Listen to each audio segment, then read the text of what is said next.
మొన్న ఈ మధ్య శాసనమండలి సభ్యుడు జయమంగళం వెంకటరమణ గారి రాజీనామా తిరస్కరణ పేపర్లో చూసి నాకు చాలా విచిత్రంగా అనిపించింది. ఒక ప్రజాస్వామ్య దేశంలో ఎన్నికల్లో పోటీ చేసి గెలిచి నాకు ఆ పదవి వద్దు అని స్వచ్ఛందంగా పదవికి రాజీనామా చేసే హక్కు ఏ సభ్యుడికైనా ఉంటుంది. అలాగే శాసనమండలిలో ఎమ్మెల్సీగా ఉన్న అభ్యర్థి స్వచ్ఛందంగా ఎమ్మెల్సీ పదవికి రాజీనామా చేసే హక్కు కలిగి ఉంటాడు. ఈ జయమంగళం వెంకటరమణ గారు, మరికొంతమంది సభ్యులు, మరి రాజశేఖర్ గారు కానీ, పోతుల సునీత మేడం గారు కానీ, పద్మశ్రీ మేడం గారు కానీ, రాజశేఖర్ గారు కానీ, వీరందరూ కూడా వైసీపీ పార్టీకి రాజీనామా చేశారు. ఎమ్మెల్సీగా కూడా రాజీనామాను అందించారు. ముఖ్యంగా 2024 నవంబర్లో రాజీనామా చేస్తే సుమారు 1 సంవత్సర కాలం రాజీనామా చేసిన తరువాత మా రాజీనామాను ఆమోదించండి అని చెప్పి లిఖితపూర్వకంగా ఇవ్వడమే కాకుండా బహిరంగంగా శాసన మండలిలో స్వచ్ఛందంగా నిలబడి, సార్ గౌరవ చైర్మన్ గారు మా రాజీనామాను ఆమోదించండి అని నిలబడి వీళ్ళు అడిగితే కనీసం వారి వైపు చైర్మన్ గారు కనీసం చూడడం కూడా లేదు. చివరికి జయమంగళం వెంకటరమణ గారు మా రాజీనామాని ఆమోదించలేదని కోర్టుకు వెళ్ళడం జరిగింది.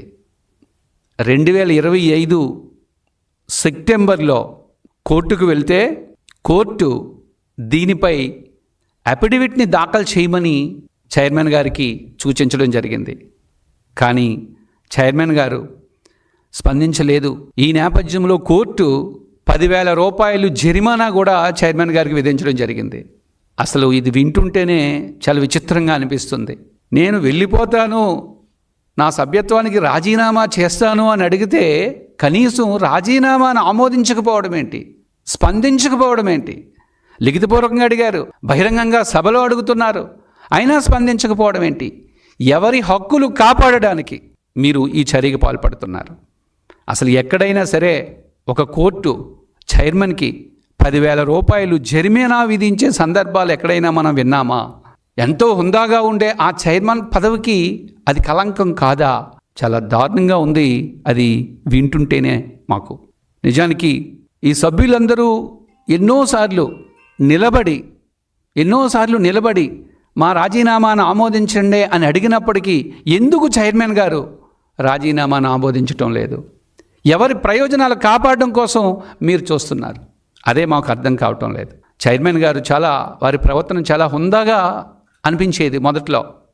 అలా క్రమక్రమంగా చైర్మన్ గారు ఆ సీటుకి కళంకాన్ని తీసుకొస్తున్నారేమో అని మాకు అనిపిస్తుంది. ఈ సందర్భంలో ఒక ఉదాహరణ చెప్పాలి. 2008లో UPA 2 ప్రభుత్వం అధికారంలో ఉన్నప్పుడు అమెరికాకు సంబంధించి న్యూక్లియర్ డీల్ అనే అంశంపై ఓ వివాదం వచ్చినప్పుడు ఆ రోజు కమ్యూనిస్ట్ పార్టీలు, వామపక్షాలు కాంగ్రెస్కి మద్దతును ఉపసంహరించుకున్నాయి. అలా ఉపసంహరించుకున్నప్పుడు అప్పటి స్పీకర్ అయిన సోమనాథ్ చటర్జీ గారిని తమను కూడా పదవికి రాజీనామా చేయమని అడిగాయి. అయినప్పటికీ 10 సార్లు పశ్చిమ బెంగాల్ నుంచి ఎంపీగా ఎన్నికైన సోమనాథ్ చటర్జీ గారు ఆ స్పీకర్ పదవికి వన్నె తెస్తూ, గౌరవాన్ని పెంచుతూ, స్పీకర్ పదవి అనేది రాజకీయాలతో సంబంధం లేని పదవి, రాజకీయాలకు అతీతమైన పదవి అని భావించి పార్టీ వారు చెప్పినట్టు వినుకుంటా ఆ స్పీకర్ పదవికి వన్నె తెచ్చి ఈరోజు భారతదేశ చరిత్రలో స్పీకర్ అంటే సోమనాథ్ చటర్జీ గారు గుర్తుకొచ్చేలాగా వ్యవహరించారు. అంటే ఎటువంటి పక్షపాతానికి పోలేదు ఆయన. బట్ ఈరోజు చూస్తే ఆంధ్రప్రదేశ్ రాష్ట్రంలో శాసనమండలి చైర్మన్ గారి ప్రవర్తన చూస్తుంటే, సభ్యులు రాజీనామా చేస్తుంటే వారి రాజీనామాను ఎందుకు ఆమోదించట్లేదని అడుగుతున్నాం. ఎవరి ప్రయోజనాల కోసం మీరు ఆమోదించట్లేదు? అఫ్కోర్స్ మీరు వైసీపీ పార్టీ నుంచి ఎమ్మెల్సీగా గెలిచి ఉండవచ్చు, లేదా మీ పార్టీ నాయకుడు మిమ్మల్ని చైర్మన్గా ఆ సీట్లో కూర్చొని పెట్టి ఉండవచ్చు. అంత మాత్రాన దయచేసి ఆ పదవికి, ఆ సీటుకి కళంకం తేవద్దని మేము కోరుతున్నాం. మీకు నిజంగా మీ పార్టీకి ప్రచారం చేసుకోవాలనుకుంటే చేసుకోవచ్చు, మీ పార్టీ కొరకు పోరాటం చేయాలంటే పోరాటం చేయవచ్చు. కానీ ప్రజాస్వామ్యాన్ని మాత్రం కూనీ చేయకండి. ఎందుకంటే ఎంతోమంది యువత రాష్ట్రం వైపు, ప్రజాస్వామ్యం వైపు నిత్యం చూస్తూ ఉంటారు. ప్రజాస్వామ్యం కూని అవుతుంటే బాధపడుతూ ఉంటారు. ఒక సభ్యుడు రాజీనామా చేస్తే సహేతుకమైన కారణం లేకపోవడం వల్ల నేను తిరస్కరిస్తున్నానని మీరు చెప్తున్నారు. ఏంటి ఆ సహేతుకమైన కారణం? అసలు మీరు తిరస్కరణలో ఉన్న సహేతుకత ఏది? ఏ రీజన్తో మీరు తిరస్కరిస్తున్నారని చెప్పి ఈరోజు మేము మిమ్మల్ని ప్రశ్నిస్తున్నాం. మహాభారత యుద్ధంలో కర్ణుడు ఉంటాడు. మీ వైసీపీ పార్టీ కోసమో లేకపోతే అక్కడ సభ్యులు రాజీనామాలు అన్నీ ఆమోదిస్తే శాసనసభలాగా శాసన మండలిలో కూడా మెజారిటీ పోతుందనో లేకపోతే ఒక్కొక్క సభ్యుడు రాలిపోతాడనే ఉద్దేశంతో మీరు అట్లా హుందాతనం పాడు చేయకుండా ఉండాలని మరొక్కసారి మేము గౌరవ చైర్మన్ గారిని కోరుకుంటున్నాం. ఎందుకంటే కోట్లాది ప్రజలు మీరు చేసే ప్రతి పనిని కూడా 2 కళ్ళతో చూస్తున్నాయి. కోట్లాది కళ్ళతో చూస్తున్నాయి చైర్మన్ గారు ఏం చేస్తున్నారని.